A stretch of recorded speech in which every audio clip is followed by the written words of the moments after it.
अस्सलाम वालेकुम शहज़ादो, कैसे हो? ठीक ठाक हो शहज़ादो? आज के वीडियो लेक्चर्स में हम समझने की कोशिश करेंगे कि coulomb law in material medium हमारे पास क्या होता है। इससे पहले हम कूलम लॉ का स्केलर फॉर्म, वेक्टर फॉर्म समझ चुके हैं। टॉर्जन बैलेंस जो है, जिस वो ऑपरेटर्स जिससे न्यूटन ने पूरा का पूरा एक्सपेरिमेंट किया था, उसको हम डिटेल से समझ चुके हैं। लेक्चर नंबर 3 पार्ट ए और पार्ट बी जो है, उसमें से हम इन चीज़ों को एक्सप्लेन कर चुके हैं। आज का जो हमारा लेक्चर है वो टॉपिक है, वो है हमारे पास Coulomb law in material medium. ठीक है। शहज़ादो, आपको पता है कि दो चार्जेस के बीच में ये फोर्स ऑफ इलेक्ट्रोस्टैटिक फोर्स, ये जो इलेक्ट्रोस्टैटिक फोर्स होता है दो चार्जेस के बीच में, उसको कैलकुलेट करने के लिए हम कूलम लॉ का यूज़ करते हैं। तो कूलम लॉ का अगर मैं यहाँ पर स्केलर फॉर्म लिख दूँ तो कूलम लॉ जो है वो हमारे पास बराबर होता है, ठीक है, इलेक्ट्रोस्टैटिक फोर्स बराबर होता है के Q1, ठीक है, Q2 divided by are square. ठीक है, ये इलेक्ट्रोस्टैटिक फोर्स का जो है फार्मूला है अकॉर्डिंग टू कूलम। सही है। अ, और इसको मैं थोड़ा सा अगर इसको मैं यूं भी लिख सकता हूं, अगर इसमें मैं के की वैल्यू पुट करूंगा तो ये मेरे पास हो जाएगा F is equal to 1 divided by 4 pi epsilon naught Q1 Q2 divided by R square. ठीक है। अब देखिए, इस फार्मूले में अगर आप देखेंगे तो आपके पास ये इलेक्ट्रोस्टैटिक फोर्स जो है, ये डिपेंड करता है प्रोडक्ट ऑफ चार्जेस पर, इन्वर्सली प्रोपोर्शन है दो चार्जेस के बीच में ये जो डिस्टेंस है इसके। और साथ साथ में ये एक और चीज़ पर डिपेंड करता है, और वो है एप्सिलॉन नॉट। यहाँ पर जो ये एप्सिलॉन नॉट टर्म है, ये इस पर भी डिपेंड करता है। एप्सिलॉन नॉट क्या चीज़ है? तो एप्सिलॉन नॉट हमारे पास है परमिटिविटी ऑफ फ्री स्पेस। इसका मतलब है कि ये जो फार्मूला है, ये जो फार्मूला हमने ड्राइव किया था, ये हमने फ्री स्पेस के लिए ड्राइव किया था।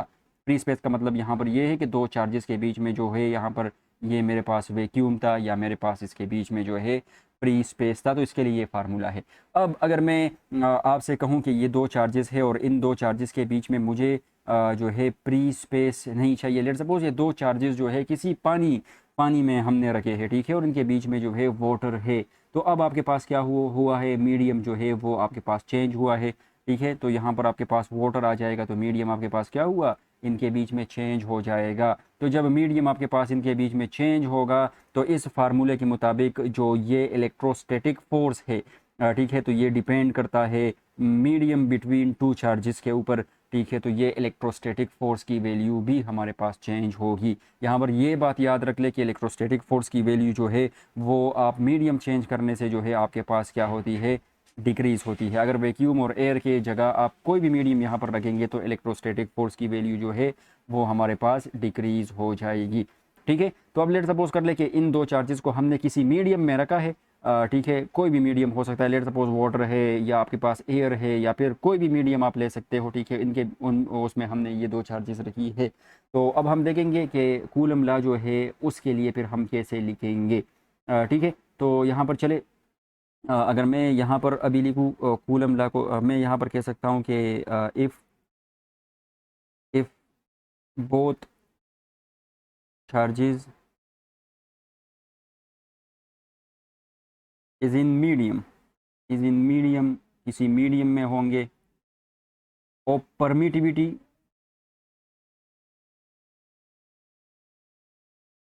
उस मीडियम की परमिटिविटी क्या होगी, जो है हमारे पास, लेट सपोज उस मीडियम की जो परमिटिविटी है वो हमारे पास क्या है, वो हमारे पास है एप्सिलॉन।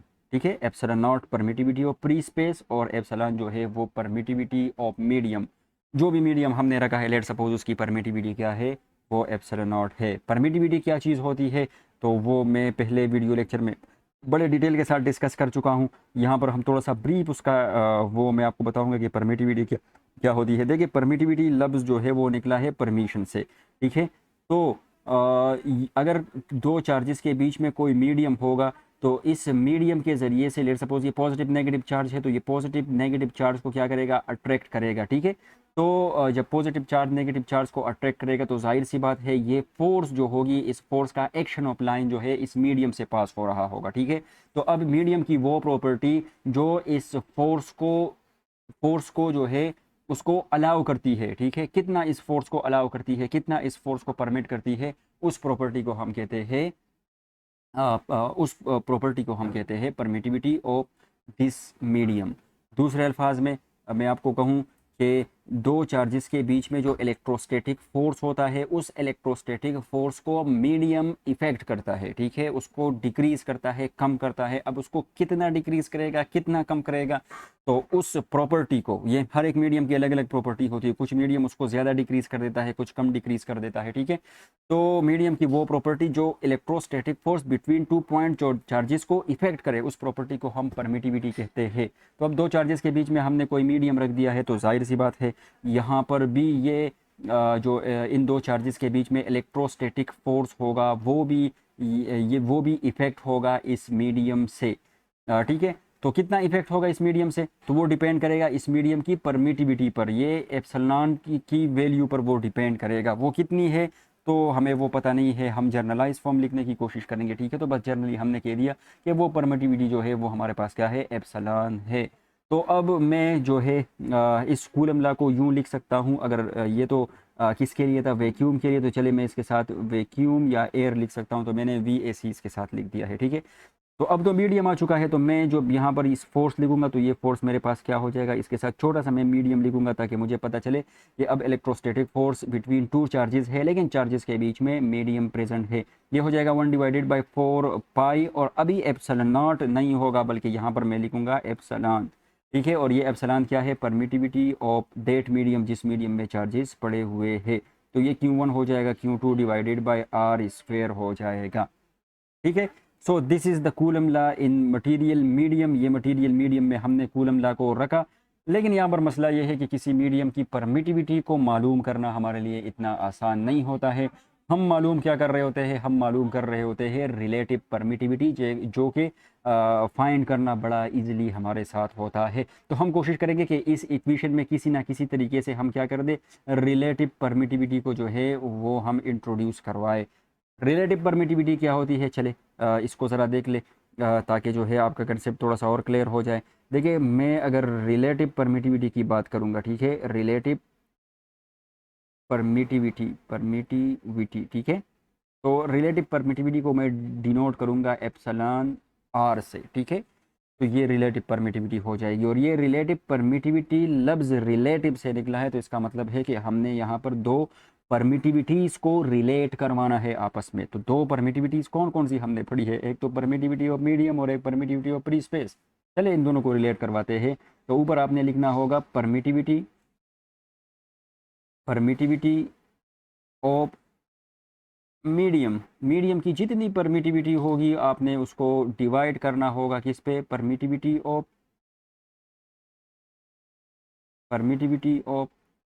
Free space. जो फ्री स्पेस की परमिटिविटी है उस पे आपने इसको क्या करना होगा, डिवाइड करना होगा। तो इससे जो भी हमारे पास आंसर आएगा, ठीक है, इससे जो भी आंसर आएगा वो हमारे पास कहलाएगा रिलेटिव परमिटिविटी, ठीक है। चले इसको मैं यूँ लिख सकता हूँ, यहाँ पर आप देखें तो इसको मैं यूँ लिख सकता हूँ कि रिलेटिव परमिटिविटी जो है वो हमारे पास रिलेटिव परमिटिविटी जो है वो बराबर हो जाएगी किसके, permittivity of medium divided by permittivity of free space, सही है। और यहाँ से जो है मैं परमिटिविटी ऑफ मीडियम को निकाल सकता हूँ, और वो यहाँ से क्या बनेगा, तो यहाँ पर आप देखें कि परमिटिविटी ऑफ मीडियम, ये वाला छोड़ दें यहाँ पर आप, और ये बन जाएगा आपके पास, इनको यहाँ शिफ्ट कर दे, ये हो जाएगा रिलेटिव परमिटिविटी और परमिटिविटी ऑफ फ्री स्पेस। तो क्या इस इक्वेशन ए में मैं इस रिलेटिव परमिटिविटी की जगह ये पुट नहीं कर सकता, सॉरी परमिटिविटी की जगह मैं ये वैल्यू पुट नहीं कर सकता, तो बिल्कुल मैं कर सकता हूँ। चले यहाँ पर इसको पुट कर देते हैं, ठीक है। तो जब मैं यहाँ पर ये पुट करूँगा तो मेरे पास जो ये मीडियम ये फोर्स जो होगा, ठीक है, मीडियम में, ठीक है, ये बराबर हो जाएगा, ठीक है। चले मैं इसका स्केलर फॉर्म लिख रहा हूँ, तो मैं एरो यहाँ से रब कर देता हूँ, ठीक है। तो ये बराबर हो जाएगा मेरे पास 1/4 पाई, और यहाँ पर एप्सिलॉन की जगह मेरे पास आ जाएगा एप्सिलॉन R, रिलेटिव परमिटिविटी और परमिटिविटी ऑफ फ्री स्पेस, ठीक है, परमिटिविटी ऑफ फ्री स्पेस आ जाएगा, और Q1 Q2 divided by R² अपनी जगह पर आ जाएगा। इस इक्वेशन को अगर थोड़ा सा मैं सॉल्व करने की कोशिश करूँगा, थोड़ा सा इसको मॉडिफाई करने की कोशिश करूँगा, तो क्या मैं इसको यूँ नहीं लिख सकता, ठीक है, 1 डिवाइडेड बाय रिलेटिव परमिटिविटी को मैंने बाहर ले लिया, और ब्रैकेट के अंदर मैं लिख सकता हूँ कि 1 divided by 4 pi epsilon naught Q1 Q2 divided by R square. ठीक है, और आपको पता है कि इस टर्म को ज़रा आप देखें कि ये टर्म जो हमारे पास है ये किसके बराबर है, the electrostatic force between two charges place in vacuum. Vacuum में अगर दो चार्जेस पड़े हुए हैं तो आपके पास इलेक्ट्रोस्टैटिक फोर्स इसके बराबर होता है, जो हमने पहले यहाँ पर डिस्कस किया था। ठीक है, तो इसकी जगह मैं क्या लिख सकता हूँ, एफ वैक्यूम लिख सकता हूँ। तो देखिए मेरे पास फार्मूला क्या बन जाएगा, फार्मूला जो होगा वो मेरे पास बनेगा कि फोर्स इन मीडियम जो है वो बराबर हो जाएगा 1 डिवाइडेड बाय रिलेटिव परमिटिविटी, और यहाँ पर आ जाएगा फोर्स इन वैक्यूम।